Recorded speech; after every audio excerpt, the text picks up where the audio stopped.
सिपहिया कि भेलै बालामा सिपहिया कि भेलै बालामा सिपहिया रे जान बालामा सिपहिया रे जान ई मैथिली लोकगीत में चाहब जब मैं वही सब ताली बजबे सहयोग करी तो कहबे रे जान आबिर जइयो घरवा दुअरवा रे जान आबिर जइयो घरवा दुअरवा रे जान कहाँ गेल भेलै बालामा सिपहिया भेलै बालामा सिपहिया भेलै बालामा सिपहिया रे जान कहाँ गेल भेलै बालामा सिपहिया भेलै बालामा सिपहिया भेलै बालामा सिपहिया रे जान आयो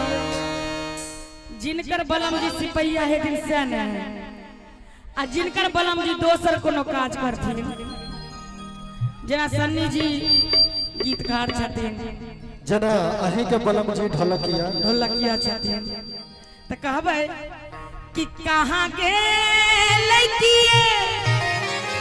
हम अपन बलम जी के लेल कहै छी कि भेलै बालामा ढोलकिया देख लेलिए के छथिन कनी हम ढोलकिया के लेल एक बेर सब गोटे ताली बजा दियो घरक खुन्नस सबटा हम मंचे पर निकालै छी ढोलक बजबावत इनका आपसियात केने रहे छिए देखे छिए देह पर रौनक चढ़ै छै कनी एक बेर ताली बजबैत कहे कि कहाँ गेल किए भेलै बालामा ढोलकिया भेलै बालामा ढोलकिया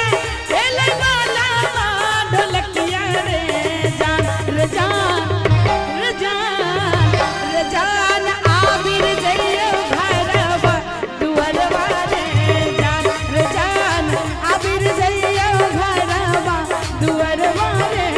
जान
बीत गे